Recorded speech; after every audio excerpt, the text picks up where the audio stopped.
आप देख रहे हैं रिपब्लिक भारत में हूं आपके साथ अंजलि राजावत और 9 का निशाना में आप सभी का स्वागत है। और आपको एक अहम जानकारी दे देते हैं। दरअसल 7 मार्च को रिपब्लिक मीडिया नेटवर्क देश का सबसे बड़ा न्यूज इवेंट आयोजित करने जा रहा है, जिसके मुख्य अतिथि होंगे देश के प्रधानमंत्री नरेंद्र मोदी। और आप सभी से अपील है कि सबसे बड़े न्यूज इवेंट का आप भी हिस्सा बनिए। और अब रुक करते हैं 5 मिनट में भारत का।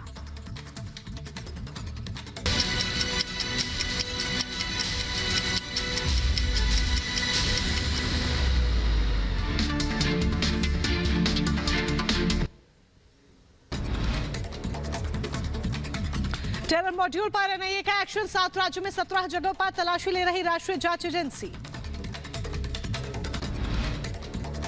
जयपुर में पेपर लीक मामले को लेकर बड़ा एक्शन, हिरासत में लिए गए 15 ट्रेनी सब इंस्पेक्टर, एसओजी मुख्यालय में पूछताछ जारी। राजस्थान में उप निरीक्षक भर्ती पेपर लीक मामले में बड़ी कार्रवाई, पेपर लीक पर लगाम लगाने के लिए एसआईटी ने जारी किए हेल्पलाइन नंबर। लखनऊ में आज सीएम योगी की अध्यक्षता में होगी कैबिनेट की महत्वपूर्ण बैठक, कई अहम प्रस्तावों पर लग सकती है मुहर। दोनों उप मुख्यमंत्री सहित कभी कैबिनेट के मंत्री मौजूद होंगे। प्रधानमंत्री नरेंद्र मोदी के असम दौरे को लेकर बोले प्रदेश के मुख्यमंत्री हेमंत बिस्वा शर्मा, पीएम के कार्यक्रमों का दिया ब्यौरा, कहा कई ऐतिहासिक जगहों का करेंगे दौरा। नई दिल्ली में गृह मंत्री अमित शाह और बीजेपी अध्यक्ष जेपी नड्डा से मिली अनुप्रिया पटेल, नेताओं के बीच हुई शिष्टाचार भेंट। चुनाव की घोषणा से पहले प्रधानमंत्री मोदी का धुआंधार दौरा, आज ओडिशा और तेलंगाना के दौरे पर रहेंगे पीएम मोदी। कई विकास परियोजनाओं का उद्घाटन और शिलान्यास करते नजर आएंगे पीएम मोदी आज ओडिशा को देंगे 19,600 करोड़ रुपए की सौगात, कई विकास परियोजनाओं का उद्घाटन और शिलान्यास करेंगे। चंडीखोल में एक जनसभा को भी संबोधित करेंगे।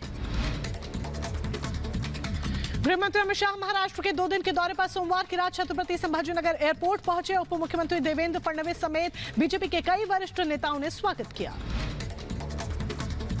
और गृह मंत्री अमित शाह आज अकोला में कोर कमेटी की बैठक में हिस्सा लेंगे। बैठक के बाद संभाजीनगर में जनसभा को संबोधित करेंगे। जनसभा से पहले छत्रपति शिवाजी महाराज की प्रतिमा पर माल्यार्पण करेंगे। बीजेपी अध्यक्ष जेपी नड्डा के कर्नाटक दौरे का आज दूसरा दिन, चिक्कोडी में बूथ कार्यकर्ता सम्मेलन को करेंगे संबोधित। प्रधानमंत्री स्वनिधि योजना के लाभार्थियों के साथ भी करेंगे बातचीत। हिमाचल के हमीरपुर में पहाड़ी संगीत महोत्सव में केंद्रीय मंत्री अनुराग ठाकुर ने शिरकत की। लोकसभा चुनाव को लेकर अनुराग ठाकुर ने कहा कि 400 से ज्यादा सीटों के साथ मोदी को प्रधानमंत्री बनाएंगे।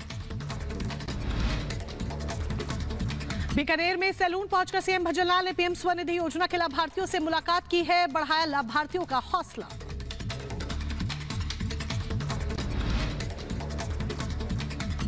और खबरों में आगे बढ़ते हैं कि आईटीबीपी उत्तरी सीमांत मुख्यालय के स्थापना दिवस कार्यक्रम में शामिल हुए सीएम धामी।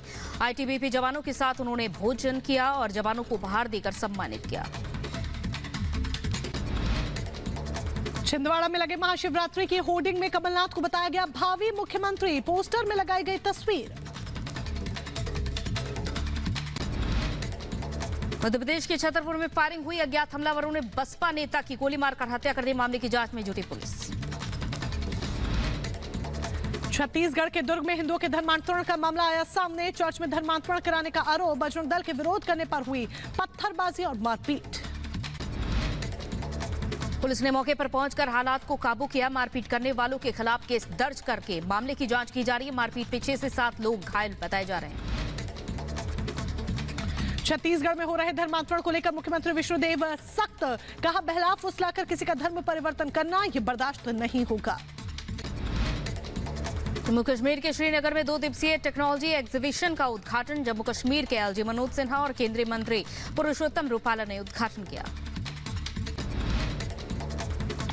मुंबई कस्टम विभाग की बड़ी कार्रवाई, टीम ने 10 अलग अलग मामलों में 1 करोड़ से ज्यादा रुपए के सोना और 2 आईफोन जब्त किए। नोएडा के साइबर थम मॉल में बिल्डिंग का गेट गिरने से हादसा हुआ। हादसे में महिला घायल, बाल बचा मासूम। उत्तर प्रदेश के ग्रेटर नोएडा में साइबर धोखाधड़ी करने वाले चीनी गिरोह का भंडाफोड़ हुआ। पुलिस ने 3 लोगों को गिरफ्तार किया।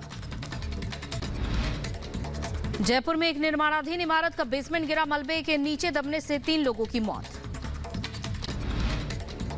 उत्तर प्रदेश के झांसी में कुएं में गिरे युवक का रेस्क्यू किया गया। पुलिस और फायर ब्रिगेड ने रेस्क्यू को अंजाम दिया। परिवार ने नाराज होकर युवक ने आत्महत्या का प्रयास किया था। बुलंदशहर में 7 फेरे लेने के बाद दुल्हन बोर्ड परीक्षा देने परीक्षा केंद्र पहुंची। स्कूल में दुल्हन को देख दंग रह गए बाकी छात्राएं। परीक्षा देकर ससुराल विदा हुई दुल्हन। बरेली में अवैध कॉलोनियों पर फिर गर्जा। बीडीए का बुलडोजर बिना अनुमति के बना रहे 5 अवैध कॉलोनियों को किया गया ध्वस्त। भूमाफियाओं में मचा हड़कंप। बहराइच में तेज रफ्तार कार ने बाइक सवार को मारी टक्कर। हादसे में 2 लोग घायल हुए, एक की हालत गंभीर। उत्तर प्रदेश के बहराइच में जमीन विवाद में 2 पक्षों में चली लाठी डंडे मारपीट में 5 लोग जख्मी हो गए, 2 की हालत गंभीर। यूपी के शाहजहांपुर में अपराधियों के खिलाफ पुलिस की कार्रवाई। पुलिस ने 2 शातिर बदमाशों को गिरफ्तार किया।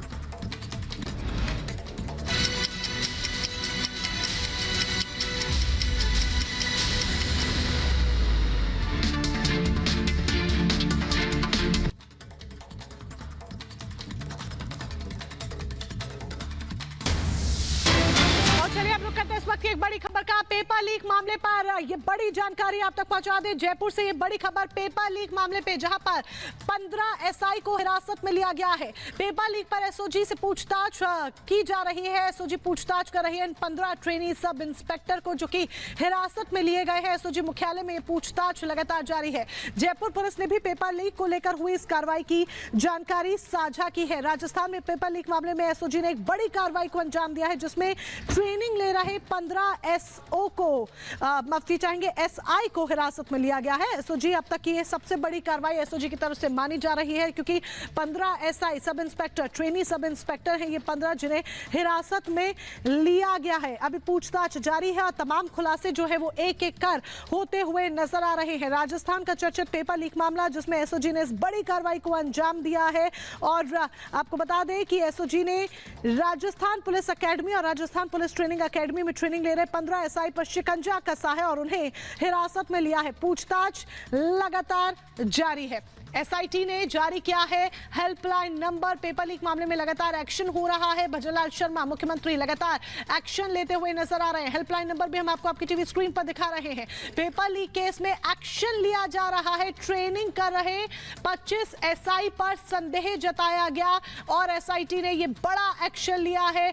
15 एसआई ट्रेनीज एसआई हिरासत में लिए गए हैं। राजस्थान के मुन्ना भाई अब नहीं बचेंगे। जिस तरीके से मुख्यमंत्री की तरफ से लगातार कार्रवाई की जा रही है, ये साफ सीधे तौर पर पता चल रहा है कि अब राजस्थान में मुन्ना भाई बचने वाले नहीं हैं। आपको बता दें इसकी जानकारी भी साझा की गई है। तो देखिए, राजस्थान के मुख्यमंत्री भजनलाल शर्मा अचानक हेयर सलून के दुकानदार से मिलने पहुंचे और यहां पर मुख्यमंत्री क्यों पहुंचे, ये हम आपको 1 मिनट की रिपोर्ट में दिखाते हैं।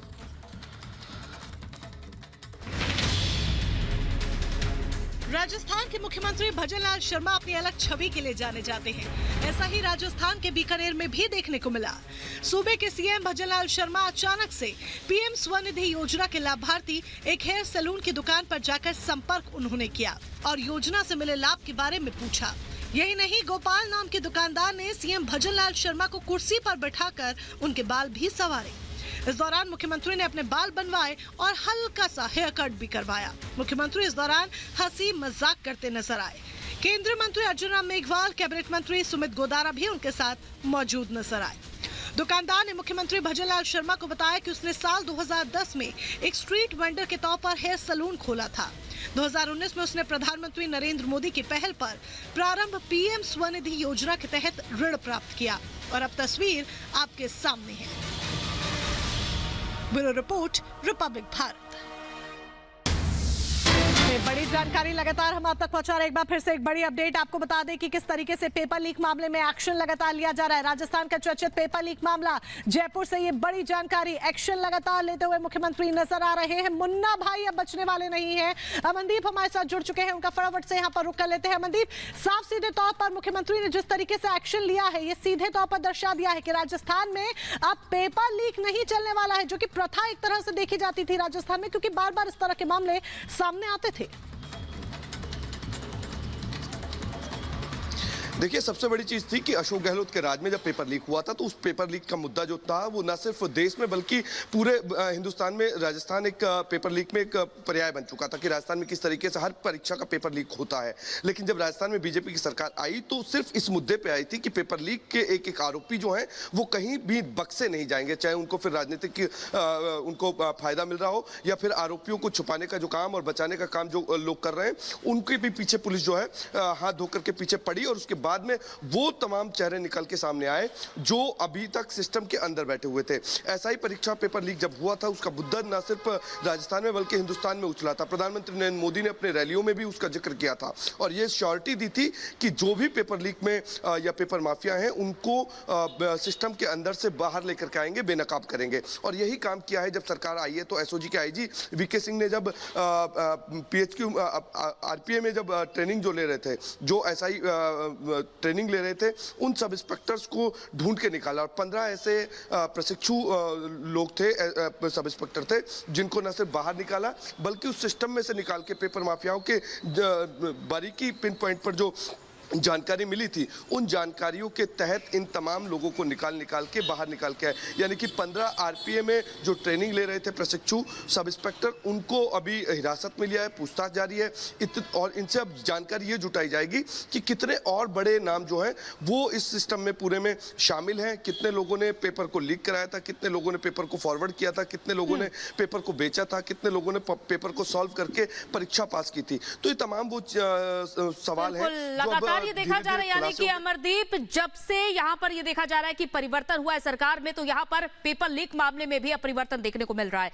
और एक और बड़ी खबर सामने आ रही है, रुक करते हैं बड़ी खबर का। 7 राज्यों के 17 ठिकानों पर एनआईए की रेड जारी है। दरअसल धार्मिक कट्टरपंथ को लेकर छापेमारी जारी है। बेंगलुरु जेल में कट्टरपंथ केस में ये रेड जारी है। तो लश्कर-ए-तैयबा आतंकी बेंगलुरु जेल में कैदियों को बनाया था कट्टरपंथ और इसी को लेकर एनआईए की रेड अलग अलग राज्यों में 17 ठिकानों पर जारी है। तो धार्मिक कट्टरपंथ का ये मामला जब सामने आया था, बेंगलुरु की जेल में कैदियों को कट्टर बनाया जा रहा था, उसके बाद इसी से जुड़े मामले में अब अलग अलग जगह पर एनआईए की टीम पहुंची हुई है और छापेमारी कर रही है। इस केस से जुड़े ठिकानों पर पहुंच रही है और यहां पर लगातार छापेमारी कार्रवाई जारी है। तो कुल 7 राज्य के ये 17 ठिकाने हैं जहां पर एनआईए की टीम पहुंची हुई है और रेड कर रही है। लगातार तलाशी अभियान जारी है कि कौन से मॉड्यूल थे इस पूरे कट्टरपंथ मामले से जुड़े हुए जिनके ठिकाने खंगाले जा रहे हैं और उनकी धरपकड़ की जा रही है।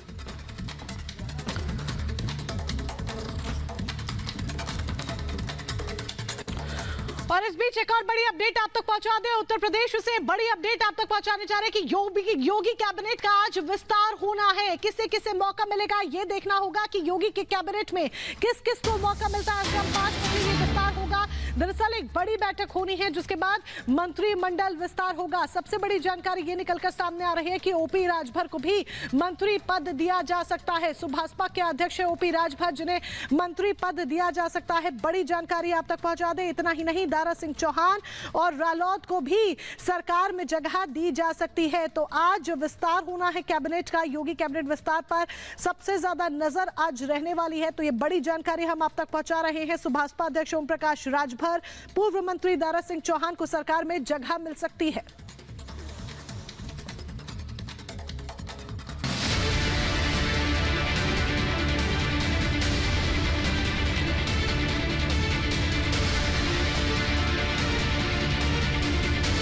यूपी की 80 में से 80 सीटें जीतने की तैयारी में बीजेपी कोई भी कसर बाकी नहीं रखना चाहती। बीजेपी की तरफ से अब तक यूपी की 80 सीटों में से 51 सीटों पर उम्मीदवारों के नाम का ऐलान किया जा चुका है। बाकी उम्मीदवारों के नामों के ऐलान से पहले सीएम योगी अब अपना कैबिनेट विस्तार करने की तैयारी में हैं।